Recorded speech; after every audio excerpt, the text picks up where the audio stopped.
So South Africa in a countdown before the local elections. And who would know that we had an interesting end to the political week as well with our hostage crisis that we've been speaking about a little bit right here on Radio Islam International. But to unpack more details of what's happening in South Africa's political scenario, including the run-up to elections, well, good morning, Angelo Fick. Salams.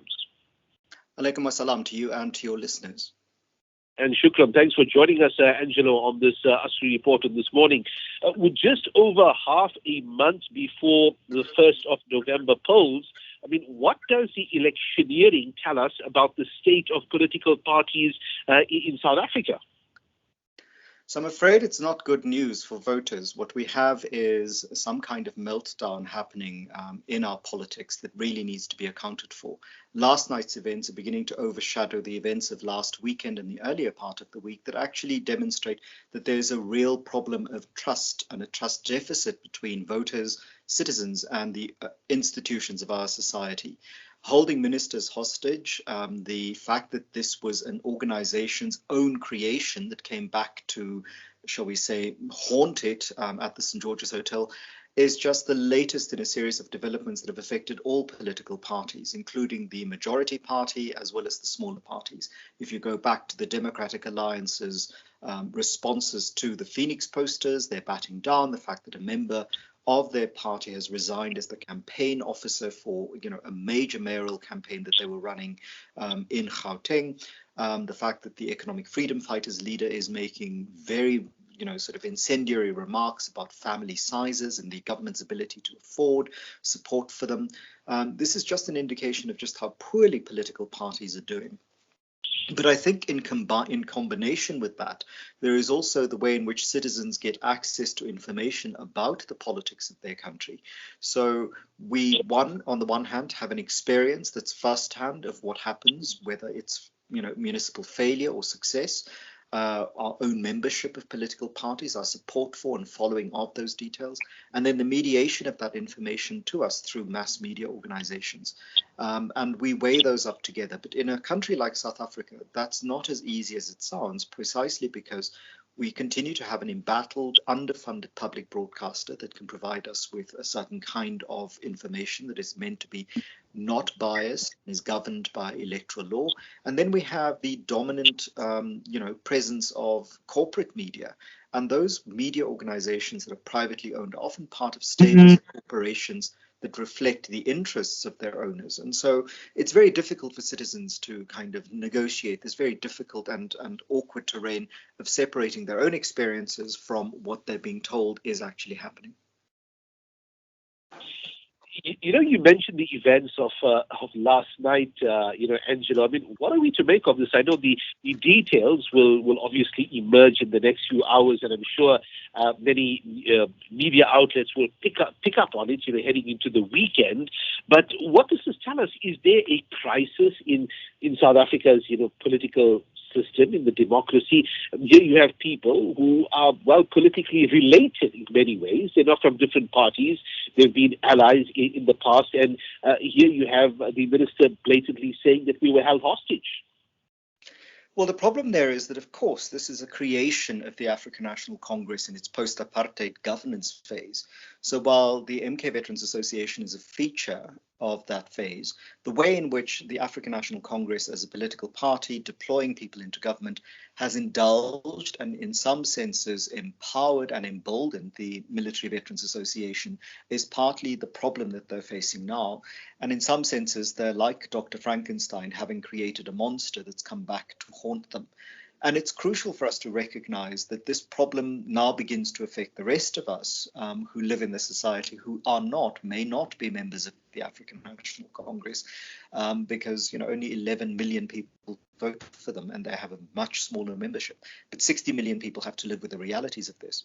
Timothy Snyder, the American political scientist, always said, watch out for paramilitary organizations. So the whole point of post-apartheid South Africa was to reincorporate all of the various actors in the military phases, including the South African Defence Force and the various liberation movements' military wings. The fact that we haven't had that total integration and that military veterans of the African National Congress's campaigns haven't actually just been integrated to a certain extent as ordinary veterans of the South African National Defence Force, speaks to the special status that they imagine they have, and the betrayal that they argue that they've experienced at the hands of the party is just another example of failure to actually deal with problems when they arise and anticipating new problems. And this has been the problem with South Africa's government and governing party, that they seem to be reacting to things, and speaks very poorly of the kind of intelligence that they should have, because these were not just ordinary members of the party, these were senior officials in the security cluster of government. And certainly the security arrangements at that venue strikes me as really odd, given how securocratic the ANC is in other spaces where ministers appear in communities. Let's not forget the minister who sat inside a military police vehicle while ordinary people waiting for social grants got water cannon in the Western Cape.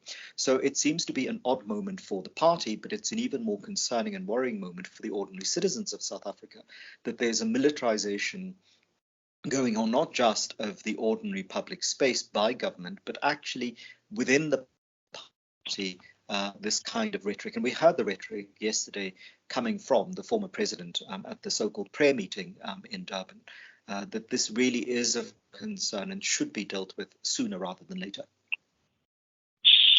Moving on to the trust deficit between people and social institutions. Now, some may see this as a crisis in democracy, but this trust deficit, I mean, some could say that it's actually an opportunity to hold parties and organizations accountable, to be used to rein in parties, remind them that they only have power because of the votes that voters give to them in regular polls, like the one coming up on the 1st of November.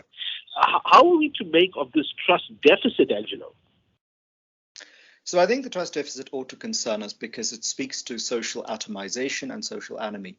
The compact of post-apartheid South Africa was that we live in a constitutional democracy, and part of that meant that political parties had to change the way in which they thought about citizens, the way in which they thought about their sense of accountability.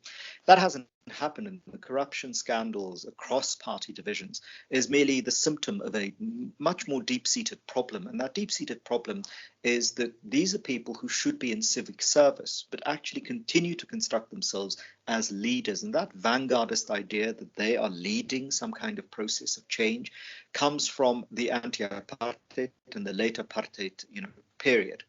What we need to begin to think through is that citizens can and should take control back from parties. And we saw examples of this. The pandemic lockdown period of last year and the privations it caused, communities organized with civic organizations into these community action networks and got quite a lot more done in terms of relieving the excesses of deprivation that resulted from joblessness and the closing down of businesses for the duration of the lockdown. Political parties continue to speak to citizens as if they, the political parties, have the ability to change and lead ordinary people into that change. And many citizens respond to that. And the problem here, of course, is critically literate education. Citizens have the experience that they can take control and that they can do so successfully, and that they don't actually need political parties to tell them how to do this, but that they should tell political parties what they want. And this, I think, is a crucial sea change shift that has to happen for citizens, because political parties really can only be reined in if they're being told what to do and if they're being held accountable by that. Manifestos should come from people and therefore should reflect what people want. This idea that ordinary civil servants, ministers, really go around telling us that they're leaders. They may be leaders in their political parties, but they're servants serving the interests of the people. And this goes for ward councillors, this goes for PR councillors, this goes for everybody in municipal government, MECs, in provincial government. And this, I think, is a very difficult thing for politicians and many ordinary people to realize. It's important that we get away from the leadership issue and get into the service position when it comes to politicians, political parties. That said, our system is not just hampered by a lack of critical literate education, but it's also, hampered by an inability to distinguish between party and state, and also when it comes to accountability, to distinguish between who people are accountable for. And here somebody like Pablo Iglesias in Spain indicates that this is not a new or a phenomenon that's unique to South Africa, That politicians often are beholden to the people who fund them rather than to the people who vote for them means that we have legislation and we have legal, legislative actions and governance that's often in the interest of the people who fund the governors rather than the people who vote for them. And that has to shift so that there is participatory democracy rather than representative democracy. And that, I think, is a shift that South Africa will desperately needs and will have to urgently undergo. And independent candidates may be one small step towards making it much more participatory and much less merely representative.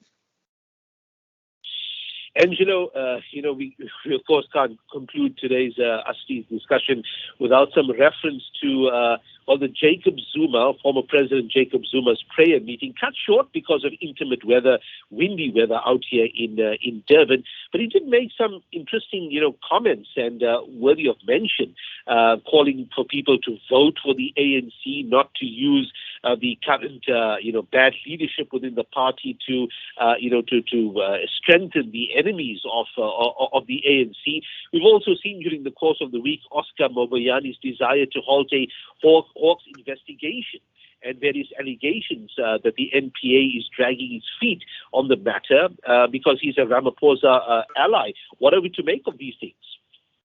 So this is a real problem for the governing party. The African National Congress has an election ahead of it, and it does not want to see the sad faces of 2016 repeated when they lost out in the major metros and to coalitions that they really held in contempt. What we have in contemporary politics is that Mr. Ramaphosa promised a new dawn, promised an end to the corruption in the Zuma era. And what we've seen because of the lockdown and in response to the lockdown is an even more execrable use of corruption and abuse of state resources by people very close to him. The fact that a premier of a province can seek to interdict or seek to have an investigation into him or into his office, abolished or stopped, speaks really poorly to the sense of accountability. If you have nothing to hide, of course, you would not have any objection to being investigated. And millions of South Africans experience this on a daily basis, that they're investigated for all sorts of things, whether it is for a credit record, whether they qualify for a loan, whether it is because they stand accused of certain kinds of malfeasance, and they subject themselves to this because they know themselves to be innocent. The fact that the NPA is accused of dragging its feet does not speak well to the idea that citizens should have confidence in this corruption fighting and prosecuting authority. The whole point of the compromised state institutions, ironically under the then President Zuma's administration, was supposed to be fixed by the arrival of Advocate Shamila Batoyi and by various other appointees, including Hermione Cronje, into those institutions. The fact that President Zuma, or former President Zuma, is continuing to make these attacks on the current leadership is, I think, part of his desperate bid attempt to escape accountability for the things that happened under his presidency in this space. And here I think it's important for us to distinguish between party and state. The state should continue to function in the interests of citizens, and the party officials must subject themselves to the state, and the party should not intervene, and party officials should not intervene in these state processes. The problem with this is that the very policy that President Ramaphosa defended at the Zondo Commission, cadre deployment, is precisely what gives us this, that people look after themselves and their own and do not necessarily follow the rule of the law. And here the test will be for, the NPA, whether they act on the Hawks' investigation and charge Mr. Moboyane, and whether or not those people who continue to vote for the ANC hold the ANC officials to account in the same process that they want everybody else to be held to account. And that, I think, is a very, very big test for the party. And it is of concern when voters can see that this isn't actually what the words are of the party, is not what the actions are. And here the SACP's call in their poster saying that the people should vote for the ANC because they put people before profits is spoken of. It's directly contradicted by many people's experiences, particularly over the last 10 years, but also especially since the pandemic began. That very many senior people in the African National Congress were implicated in putting profits over people, whether it is the PPE scandal, whether it is the digital vibes scandal. Profits there certainly really were put far ahead of the interests of people, and we could have had a much more improved response to the pandemic than we had people not stolen public money in order to enrich themselves. Angelo Fick, shukran, thank you for your time this morning, as always, on the ASRI Report.